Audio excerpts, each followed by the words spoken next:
Dikutip dari mirifica.net, Sinode Para Uskup ke-16 Oktober 2023 secara resmi dibuka Paus Fransiskus dalam perayaan Ekaristi hari Minggu 10 Oktober kemarin di Basilika Santo Petrus. Hari sebelumnya, Sabtu 9 Oktober waktu setempat, di Aula Sinode yang baru telah diadakan refleksi bersama dalam rangka pembukaan Sinode yang diawali dengan mendengarkan pesan Paus. Sinode kali ini diadakan secara berbeda, bukan hanya para uskup yang bersidang. Paus Fransiskus memanggil seluruh gereja untuk bersinode. Itu artinya berjalan bersama-sama mulai dari tingkat gereja-gereja lokal atau keuskupan, tingkat regional atau kontinental, dan mondial. Dibutuhkan waktu yang cukup panjang karena itu sudah dibuka tahun 2021, meski pertemuan para uskup di Vatikan akan berlangsung di bulan Oktober 2023. Dikutip dari news.occasion.com, Agatha Lydia Natania mewakili Indonesia dalam konsultasi global sebagai persiapan Sinode Para Uskup tahun 2023. Sebagai perwakilan dari Orang Muda Katolik atau OMK, Agatha akan bergabung bersama pemuda dari berbagai negara. Dia akan menyampaikan masukan-masukan berkaitan dengan kehidupan orang muda. Nantinya, Agatha akan bergabung sebagai anggota Dewan Pemuda Sinode. Agatha berpendapat Sinode merupakan sarana penting untuk menyalurkan keinginan kaum muda untuk menyuarakan pemikirannya khususnya di tingkat lokal. Sementara itu, saat membuka proses ini, Paus Fransiskus menekankan Sinode adalah perjalanan penegasan rohani yang berlangsung dalam adorasi, doa, dan dialog dengan sabda Allah, atau sebaliknya menjadi konvensi gereja, kelompok studi, atau kongres politik, alih-alih menjadi peristiwa yang dipenuhi rahmat, proses penyembuhan yang dibimbing oleh Roh Kudus. Pada Minggu 10 Oktober kemarin, saat misa pembukaan proses persiapan sinode ini, ada sekitar 3.000 orang berkumpul di Basilika Santo Petrus untuk misa kepausan. Misa ini disebut-sebut merupakan kerumunan terbesar di Basilika sejak awal pandemi COVID-19. Menurut rencana, pada pekan depan setiap keuskupan di dunia akan membuka proses sinode mereka sendiri, mengadakan sesi mendengarkan di setiap paroki yang dipandu oleh serangkaian pertanyaan yang dikeluarkan oleh kantor Sinode Vatikan bulan lalu. Mustahil untuk memikirkan konversi kegiatan kami sebagai gereja yang tidak mencakup partisipasi aktif dari semua anggota umat Allah. Ini terungkap dari dokumen persiapan untuk sinode. Dikutip dari katoliku.com, akhir pekan lalu, keuskupan di Amerika Serikat dan di seluruh dunia secara resmi memulai proses konsultasi lokal yang mengarah ke Sinode 2023 di Roma. Para pendukung menganggapnya sebagai salah satu peristiwa terpenting dalam Gereja Katolik sejak Konsili Vatikan II dan latihan konsultasi terbesar dalam sejarah manusia. Proses sinode dimulai dengan konsultasi keuskupan yang berlangsung dari Oktober 2021 hingga April 2022. Fase kontinental kedua akan berlangsung dari September 2022 hingga Maret 2023. Tahap ketiga secara universal akan dimulai dengan sidang umum biasa ke-16 Sinode Para Uskup dengan tema Untuk Gereja Sinode, Persekutuan, Partisipasi, dan Misi di Vatikan pada Oktober 2023. Semua proses ini akan dipandu oleh 2 teks, dokumen persiapan dan buku pegangan yang dirilis bulan lalu oleh Vatikan. Dikutip dari CNBC Indonesia, krisis energi sedang melanda sejumlah negara, baik di Eropa, Cina maupun India.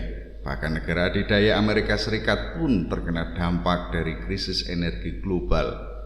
Negara-negara yang kini dilanda krisis energi mayoritas mengalami krisis listrik akibat dari melonjaknya harga gas alam dunia dan faktor lainnya dalam beberapa waktu terakhir. Salah satu dampak dari krisis energi yang menerjang beberapa negara dengan mayoritas negara-negara maju adalah terkait permasalahan rantai pasokan akibat dari krisis energi tersebut. Indonesia merupakan negara yang masih mengimpor bahan baku kimia, peralatan elektrik dan mekanik hingga besi dan baja. Hal ini tentunya menjadi dampak negatif bagi Indonesia jika masalah rantai pasokan belum pulih dalam waktu cepat. Selain itu, sektor yang berpotensi terdampak akibat gangguan rantai pasokan ini yakni industri tekstil dan farmasi. Sekretaris Jenderal Asosiasi Produsen Serat dan Benang Filamen Indonesia, Retma Gita Wiraswasta, menyebut sekitar 50% barang tekstil di dalam negeri sudah dikuasai oleh barang impor dengan Cina sebagai penyumbang terbesar. Barang tekstil dari negeri tirai bambu itu mendominasi dengan persentase sekitar 40% dari keseluruhan pasar di Indonesia. Meski demikian, kondisi tersebut dapat menguntungkan bagi para produsen lokal apabila pengiriman tekstil impor dari Cina tersendat, apalagi ketika melihat pasar dalam negeri sudah mulai terlihat akan bangkit. Selanjutnya, sektor yang juga berpotensi terdampak adalah industri farmasi, yang mana bulan lalu Direktur Utama PT Bio Farma Hanesti Basir sempat mengatakan bahwa industri farmasi di Indonesia tidak sehat karena lebih dari 90% bahan baku kita impor dari negara lain, kata Hanesti dalam Business Performance Excellence Awards secara virtual Kamis 23 September 2021. Impor itu, kata dia, dilakukan karena Indonesia tidak mampu bersaing. Harga bahan baku impor jauh lebih murah daripada investasi sendiri. Diketahui industri farmasi domestik masih sangat bergantung pada impor bahan baku obat atau BPO. Dari suplai BPO impor sebesar 90-95%, sekitar 60%-nya dipenuhi dari Cina, menyusul kemudian India. Krisis energi berpotensi menimbulkan kendala suplai bahan baku, salah satunya diakibatkan oleh kelangkaan kontainer yang belum juga mereda sehingga pelaku usaha perlu melakukan penyesuaian frekuensi pengapalan bahan baku. Krisis energi juga dapat mengancam keamanan pangan dunia, salah satunya dikarenakan pabrik pupuk utama yang terpaksa harus mengurangi produksi karena kenaikan biaya gas yang merupakan bahan baku utama dan dapat berakibat pada turunnya produksi yang dihasilkan oleh petani. Tekanan yang dirasakan produsen pupuk juga akan menyebabkan berkurangnya satu produk sampingan yang sangat menarik, yakni karbon dioksida yang digunakan dalam berbagai produk konsumen. Dengan produksi pupuk yang terbatas, hampir pasti industri global akan menghadapi kekurangan CO2 yang digunakan secara luas. CO2 digunakan secara luas mulai dari penggunaannya dalam makanan kemasan agar tetap segar lebih lama, untuk dry ice agar makanan beku tetap dingin selama pengiriman, serta untuk memberi minuman berkarbonasi seperti soda. Selain itu, beberapa produk lain yang juga mungkin terdampak adalah produk elektronik hingga mainan.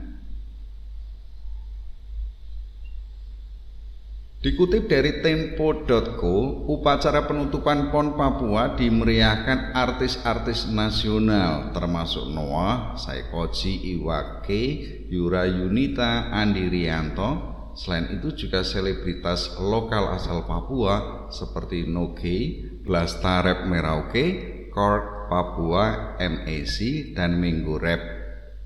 Penonton upacara penutupan PON sebagaimana pada pembukaan juga dibatasi sampai maksimum 25% dari total kapasitas normal stadion sebanyak 40.000 orang.